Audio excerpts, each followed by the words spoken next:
Soul Activation with Sylvia。 大家好，我係 Sylvia。 今集嘅主題係同大家講一個有關新地球同舊地球嘅存在，其實係各有其價值同使命。新地球同舊地球嘅存在，從來都唔係邊個取代邊個，更唔係優劣嘅比較。兩個地球嘅意識真實係各有存在嘅價值同獨特嘅意義，同時佢哋各自承載住唔同嘅使命，對應住唔同嘅挑戰同困難。一般我哋會誤解，認為新地球就係更高更好，舊地球全部都唔好，一文不值，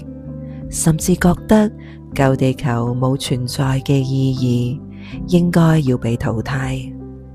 但事實上，宇宙嘅運作從來都冇多餘嘅存在。新舊地球共時並存，本就係一個完美嘅安排。兩者係相輔相成，各自承載住靈魂成長嘅不同階段。首先，我哋先清晰一個重點：新舊地球本質係兩種不同頻率嘅集體意識，亦代表住兩種截然不同嘅生活方式同取向。舊地球以規則、框架、標準、服從、生存模式、外界認同、跟隨主流作為運作嘅主導，而新地球則以自由意志、真實自我同創造力嚟實現靈魂嘅目標同揚升。佢哋嘅存在價值從來唔係好壞優劣，而係在於因材施教，為不同階段、不同選擇嘅靈魂提供適合嘅體驗場域。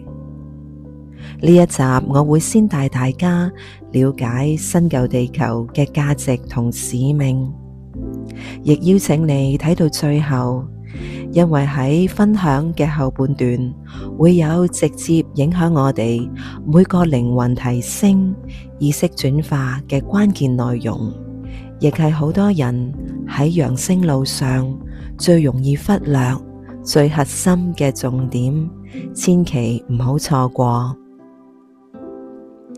今日我哋就從新地球維度意識嘅角度講解舊地球同新地球各自嘅存在價值，讓你更清晰靈魂嘅體驗目的，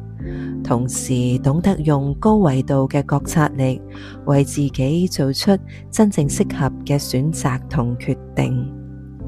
第一部分，舊地球嘅核心存在價值同俾靈魂嘅考驗。舊地球嘅存在核心價值係喺規則同框架當中，讓靈魂展現運用自身嘅天賦，同時喺生存模式中學習同獲得扎根嘅力量。舊地球就似靈魂嘅基礎訓練營，用最真實、最實在嘅體驗，讓靈魂喺現實中發揮出強大嘅力量。首要磨練靈魂嘅生存力同韌性。舊地球嘅頻率非常稠密，充滿現實嘅挑戰，靈魂需要面對生存壓力、關係上嘅衝突同各種嘅挫折。喺以上嘅困難獲得真實嘅成長，當中並唔係妥協於外在嘅規範，埋沒真實嘅自我，而係喺困境中依然堅定，保持韌性，勇敢展現靈魂嘅天賦同力量。然後體驗分離同對立，從生活中明白愛同合一嘅力量。冇體驗過分離，就冇辦法真實理解合一；冇經歷過恐懼，就冇辦法真實體會到愛嘅力量。喺舊地球，二元對立嘅設計，就係讓靈魂可以親身經歷、親身覺醒，為日後成為合一、發放愛嘅狀態打好最真實嘅基礎。之後就係清理舊有嘅業力，完成靈魂最基礎嘅課題。舊地球以業力模式運作，靈魂喺呢一度需要學習清理過往嘅創傷，化解內在執着。只有完成最基礎嘅課題，先至可以回到真實嘅自我，運用自由意志，為自己建立真正適合靈魂嘅生活方式。最後，最重要就係培育靈魂嘅同理心同慈悲心，喺痛苦、創傷、匱乏嘅真實體驗當中，學會共情、理解同憐憫。呢個並唔係軟弱，而係靈魂揚升最重要、最核心嘅心態同意識基礎。第二部分，新地球嘅核心存在價值同給予靈魂嘅體驗。新地球嘅存在核心價值係脫離舊有框架，以自由同創造活出真實嘅靈魂狀態。佢就係靈魂嘅升級實驗場，唔再俾強制嘅框架約束，而係以靈魂嘅本質作為運作嘅主導。首先係實現靈魂嘅自由同創造，擺脫生活模式，追隨熱情，發揮天賦，以創造體驗生活。然後實踐合一同愛嘅意識，活喺包容、無條件嘅愛入邊，讓自己同他人達到自然和諧嘅共生。跟住就完成靈魂嘅目標同揚升，連結靈魂維度嘅本源，將高維度嘅意識落實喺生活，達到靈性同物質嘅平衡。最後就共建集體高頻嘅新世界。每一個高維嘅靈魂都以自身能量參與共同嘅創建，讓愛、豐盛、和諧達到真實嘅實現。當我哋清晰咗新舊地球各自嘅使命同價值之後，一個好重要但又好容易忽略嘅情況，就係當新舊地球共時並存，對我哋人類嘅意識就產生咗一個好大嘅考驗，就係兩種頻率交錯嘅狀態當中，我哋點樣可以清晰分辨唔同嘅意識取向，同時為自己做出最適當嘅選擇同決定。尤其當有心進入新地球，但意識尚未穩定嘅靈魂嚟講，以下所講嘅內容就係決定你能否真正進入新地球嘅關鍵。好多學習靈性嘅朋友以為，只要設定好進入新地球嘅意圖，事情就會自動發生、自動實現，宇宙就會安排好所有嘅一切。但事實上，只係意圖完全並唔足夠，因為好多人都只係喺頭腦入邊建立咗意圖，但冇喺生活去運用完整嘅覺察，去了解究竟自己嘅思維、情緒、言行、日常嘅選擇究竟有冇同意圖一致。意圖建立咗想揚升、想進入新地球，但完全冇覺察到生活依然停留喺舊嘅思維、舊嘅模式，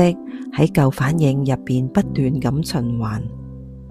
更重要嘅係，我哋日常接觸嘅媒體、信息、環境，甚至一啲靈性嘅內容，都會直接進入我哋嘅潛意識，喺不知不覺入邊影響咗我哋嘅判斷。尤其喺新舊地球意識交替嘅階段，會出現非常容易令人混淆嘅情況。有一啲內容表面上係講新地球、講揚升、講高維理念，但內在底層嘅意識依然係屬於舊地球嘅意識。佢哋同樣以靈性發放光同埋愛，運用新地球嘅詞彙，但底層嘅邏輯依然係控制、批判、分離，製造焦慮，製造優越感，建立對立，更強調必須要咁樣做先至好嘅標準。呢啲一切都係舊地球嘅規則、框架、服從外界認同嘅模式。如果冇運用更高維嘅覺察力，就會好容易將呢啲信息當做新地球指引咁接收。結果就會形成頭腦想進入新地球，但潛意識依然繼續被舊意識所驅動，不斷咁吸引同意圖不匹配嘅人事物，但難於覺察自己早已偏離意圖所建立嘅時空同時間線。所以我哋必須強調，覺察力係揚升最基礎而又最強大嘅力量，而且必須要不斷提升、不斷優化。只要當覺察力同願意改變嘅意圖一齊運作，你就會真正睇到你而家嘅念頭究竟同意圖係咪一致，你而家嘅行為係咪建立緊你想要嘅未來，讓到你嘅選擇真正可以實現成為現實。呢一份高維嘅覺察力，亦都同時帶領我哋真正放下二元對立，回到更清晰、更包容、更合一嘅狀態。嚟到呢度，我哋就更清晰明白，舊地球同新地球並冇任何好壞優劣之分，一切都係宇宙最完美嘅安排。舊地球就係喺規則同框架當中嘅基礎課堂，以生存模式、現實磨練，讓靈魂可以扎根落地。新地球就係喺自由同創造當中嘅升級課堂，以真實、自主、內在導向，讓靈魂實現揚升。冇舊地球嘅扎根，就冇新地球嘅穩定，冇新地球嘅引領，舊地球嘅磨練就會失去咗方向。正當新舊地球意識共時並存嘅時候，最重要嘅能力就係高維覺察力，時刻覺察自己嘅念頭、情緒、行為究竟同意圖係咪一致。喺兩種意識當中可以清晰分辨，我哋唔需要去批判，亦都當中冇對立，讓自己作出清晰嘅選擇同決定。我哋要記住，意圖只係方向，覺察力先至係讓你抵達目的地嘅力量。真正嘅覺醒係理解並尊重新舊地球兩者嘅價值，放下二元對立，走入合一。我哋唔需要去批判舊地球，因為佢係提供俾靈魂嘅扎根之所。同時，我哋亦都唔需要去崇拜新地球，因為佢唔係只談理想同完美嘅烏托邦。我哋根據自己嘅靈魂階段，用覺察做出最適合嘅選擇。